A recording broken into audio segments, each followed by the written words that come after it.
Hey guys, Shirky, I'm back on another video, and today we're going to be talking about Smackdown. Cody Rhodes, he opened up the show with a interview with Joe, and I will say I love the new format of this. You know, they taking it like it's a, normal sports events type of thing, and Cody Rhodes comes out, and Joe asks him what he would like to say to Kevin Owens because it's been on site for those two. It hasn't been many words, just fighting.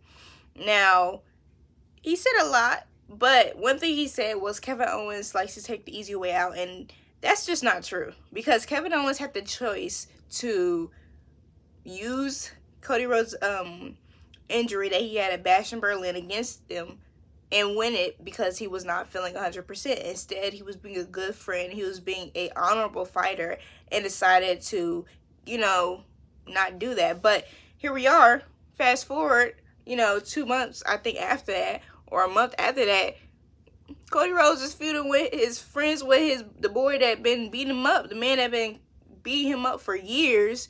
So all that was worth nothing. All that friendship and camaraderie was worth nothing at all.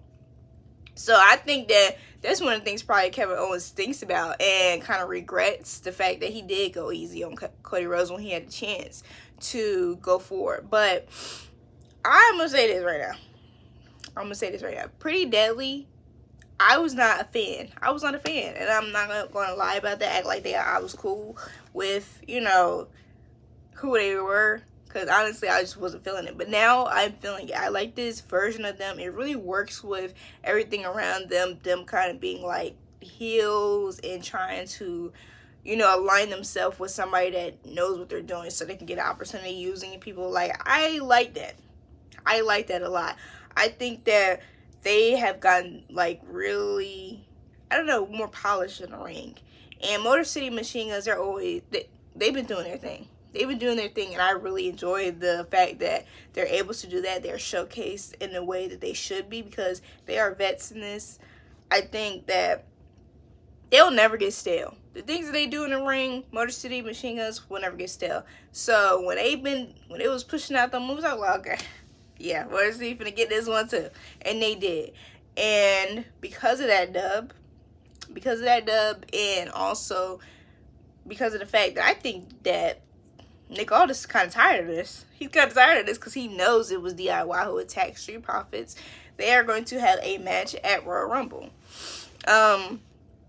I don't like the fact that they messing with The Miz. You know what I'm saying? He's stuck in his Wyatt 16, I think. He might be stuck in the Wyatt 16, but if I was the Wyatts, I'd go after the Thug line. If I'm being real, I'd go after the Thug line. I wouldn't even fool with The Miz, you know what I'm saying? But The Miz was over here trying to find comrades, and that didn't work. I told y'all though that if A-Town Down Under gets aligned with Miz, that's gonna be something different. It's gonna be something different. It'll be pretty good. Another one of the trade switch swap, I don't know, shuffled in was Damian Priest. I did not expect that at all. I was not expecting that. I really didn't know who it would be, but Damian Priest was not on my list. I am going to say this. I'm getting a little tired of them putting Melo in these situations because we all know Melo was not, he was missing. He was missing against Damian Priest. But I will say this. The fact that Melo is getting opportunities to be in a ring with world champions, and people that are super over like Jimmy and Sammy, I think that says a lot about the career that he's going to have going forward. I feel as though he's going to be a WWE champion, but also he's going to be put in a situation where he's one of the top guys in the company. And if he's not, that would be a missed opportunity because out of everybody who's been called up in this last draft, Melo is the most well-rounded superstar. He can go on the mic. He can be a good heel. He can be convincing. He's great in the ring. He sells his behind off. So, Melo, he is not going to miss on his career at all. Like, I really think that they have something for him because it's no coincidence that he's in the ring with people like these veterans, people that probably have, a little bit of pull in the company, people that, what I'm saying? Like, if you're in the ring with Cody Rhodes and Cody Rhodes don't get in the ring with that many people since he's been champion, that says a lot. And I know that Shawn Michaels probably is over here vouching for him too. So, although Melo missed, it was a great match and a great showing. I just think that he's gonna either miss all this time, and then later on he's gonna go on a streak of not losing, because that's all I can see it, because that's how he was before in NXT. Now, B-Fab and Meechin, they could be a team. They could be a team one of these days. I really am enjoying B-Fab in general. They've been using her perfectly. When it comes to the women on SmackDown, they know what they're doing. The match with Meechin and B-Fab with Chelsea and Piper, long time coming. Because of the win that Meechin has, she now has one last chance to beat her for the U.S. Championship, but I don't think she's going to. I think actually it's going to be B-Fab who beats Chelsea, because I saw Piper talking to Blair Davenport in the background because they needed more security detail. Meechin may have one person to help her. I don't know if she got two. I have no idea if she has two. So, it's not looking good for Meechin. I'm going to be real. It's not looking good. I will say that Charlotte's gimmick, I'm interested in seeing what it is, because I feel like, wouldn't the queen be close to somebody that has, like, she kind of goes off like as she's like elegant. Queens are elegant, so I'm wondering to see how different this gimmick is going to be, and I'm getting sad. I'm not sad, but I'm getting a little anxious, because I keep seeing her pop up before Tiffany Stratton, and she announced that she's gonna be in the Royal Rumble. Although they should have kept that a secret. She could have, like, although she's gonna get a monster pop anyway, the pop would have been much louder if nobody knew. There was no secret, no spoiler, none of that, if she just came out, you know. But that's just my humble opinion. I keep saying this, I don't want a horsewoman to be at Mania for the championship. They can be at Mania in general, but for the championship, for real, we gonna do that again? I don't know about that. But although they've kind of been lacking on the women's development of the Royal Rumble, it kind of picked up, because Tiffany Stratton said that, hey, all these 30 women gonna come out for my championship. Although, no, it's not gonna be only for your championship. Rhea Ripley came out to say that exact thing, and then Nia Jax came out with Candice. Then my girls, Bianca and Naomi, came out declaring, and those are my two to win. I want those two to win. I've been enjoying their energy, and to be honest, who attacked Jade? Nobody attacked Jade. It was a ghost. It was a ghost at this point, because I don't want to see Naomi and Bianca just at odds, 100% at odds with each other. That just it don't feel right. It don't feel right to me. Then Liv Morgan and Raquel Rodriguez came out. That did surprise me. I will not front. I did not expect that.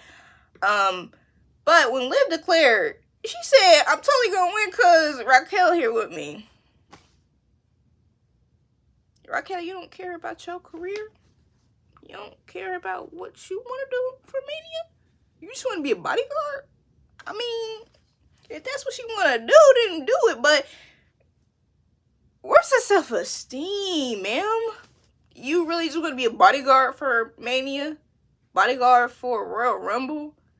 Bodyguard for the rest of your career? I mean, it is what it is. It if she like it, I love it, I guess. And that ended up with a brawl, so we got a 3-on-3, which people was complaining, but I loved it. I love that 3-on-3. I will say that there was a moment in the match where I feel as though I think that Bianca and Naomi was trying to do some things in the ring, and they did execute perfectly, but it did take a second.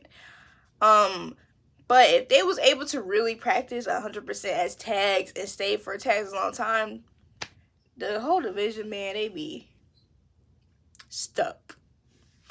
And Liv Morgan got the pin on Bianca, which I wasn't expecting at all. But at least it wasn't Naomi getting the pin. You know, at least she's not getting pinned. That is going to end up for a match next week with Naomi and Liv Morgan. Naomi better not take a pin. It better end up in DQ. It better end up in DQ, man. It better end up in DQ. It seems like going forward, that could be the match for us for the tag team titles. I'm not saying that 100% that Lash and Jakira are losing, but I could see that being in the future. I honestly could see Liv and Raquel being tag teams again. But then maybe a betrayal is going to happen, because there's no way that Raquel just want to be a bodyguard for 100%. There's no way. I don't believe it. I just don't. I don't believe it at all.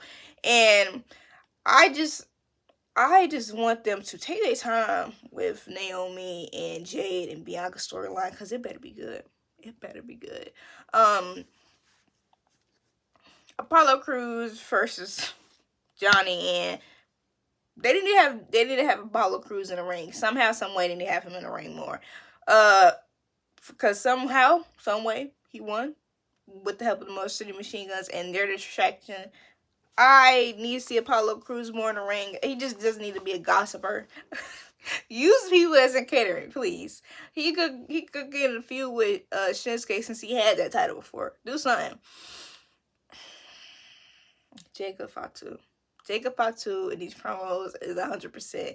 I really enjoyed the whole tag, the whole vibe of Tama Tonga and Jacob, because it's something, I don't know what it is with those two, but they really go well with each other. Now, Tama had a match with LA Knight, and that match was pretty good. I will say that I think that all those people that was wondering what they would do after the Bloodline, or when the Bloodline story is not happening, that's what they'll do. Because Tama Tonga is going good in the ring, and also Jacob Fatu just has it all, to the point where I know they're excited to use him in other storylines and other events. Because this Braun Strowman and him thing, I am feeling it. Because it feels as though he needs to, every time that Jacob is about to go in, he's either pulled away, or somebody else removes him, or something like that. Something happens to where Jacob Fatu is not able to go at an opponent. And that's just been so interesting to me. They could have had Braun Strowman and Jacob could have had a big moment in the ring, but they didn't, because Tama. And that's happened before. Solo has taken him out of the ring when he was about to go head-to-head with, Roman. So I'm interested in seeing why that is. Maybe it's because of a brutality that they're going to show Saturday Night Main Event tonight. But either way, I've been a fan of Jacob. I'm a fan of all of them. But those two, I can see them two probably going for tag titles. Although I know that Tonga Loa also has a tag with Tama Tonga. It's just a different vibe that Jacob brings to the whole thing. That's all I mean. Kevin Owens, I ain't mad at Kevin Owens. I ain't mad at Kevin Owens because Kevin Owens is funny. If Kevin Owens wasn't funny and I didn't like Kevin Owens, it'd be different. But Kevin Owens, he came out earlier in the match just yapping. Earlier in the night yapping. And Big Jim, he came out and said, you know, you talk too much, and beat him up a little bit. And I'll say this, I don't know what they plan on doing with Jimmy for real, but I'm loving the singles action. I'm loving the fact that he's moving in a ring differently. I always told y'all that I know he's a hooper, but it's a different from the No Yeet character to now the Big Jim character. Because No Yeet, he just used to get beat up in the ring. He just be the one that getting beat up to put up other characters. LA Knight, Randy, the people that he was fighting, yeah, he was getting beat to push the storyline. But now it's about Big Jim. And although he did lose, it was a graceful lose. It wasn't the same type of lose that he was losing. But Jimmy's gonna have a career where I think Jimmy's moving forward. They need to stop talking about how comparing Jimmy to Jay, because I feel as though that might mess up the chances of them being a tag again. And I want to see them be a tag again, but also I do appreciate what they both bring to the table, because although they're twins and they do have the same type of moveset, they have different vibes, which you notice in the ring. You notice that in the ring. So they need to move forward and not be afraid of putting a title on Jimmy, because he's over. He is over, and he also put on good matches. I am excited to see the match between Carmelo and Jimmy, because Jimmy, for some reason, Carmelo wanted to jump Jimmy before the match, which I will say maybe that's why he lost to KO. You know what I'm saying? He was a little tired. And KO with his Feel the Glow, always glowing shirt. Like, I hope he paid Naomi. I hope he paid for that shirt, because you're not going to steal a shirt just to beat up her husband. And he tried to do a pile driver on Jimmy. Like, why is he just trying to hand out pile drivers? The second one didn't really take, because Cody Rhodes over here still kicking. So why are you trying to do that to Big Jim? Why are you trying to do that to Randy? I mean, why are you trying to do that to Ray? I mean, it worked with Randy, but stop. Get some help. Like, why does he keep doing this? Now, when Cody Rhodes tried to hit a pile driver, it'll be a problem. But I like the whole feud between Kevin Owens and Cody Rhodes, but I'm very excited to see it end. I'm excited to see it end solely because it's just been going on for a long time, and there hasn't been different developments. Like, the end of SmackDown would end the same type of ways, and we just be brought to a conclusion like, oh, you know, Kevin Owens, he might be a threat, he's dangerous, but it still doesn't feel like he got anything over Cody Rhodes. Like, if there was a moment where I felt as though things could have shifted, it was after the last Saturday night's main event. But Cody Rhodes came back so soon, I was like, oh, okay. I think they could have allowed Cody Rhodes to take another week off for us to be like, who knows? Who knows how this ladder match is going to work? But either way, I know the ladder match is going to be good. I know the contract signing is going to be good because Shawn Michaels is going to be there. And Shawn Michaels is Shawn freaking Michaels. But y'all let me know how y'all like SmackDown. I feel as though this SmackDown felt a little less like 3 hours. If y'all know what I mean. It felt a little less than 3 hours. But thank you for watching my video. Please like, comment, share, and subscribe. Bye!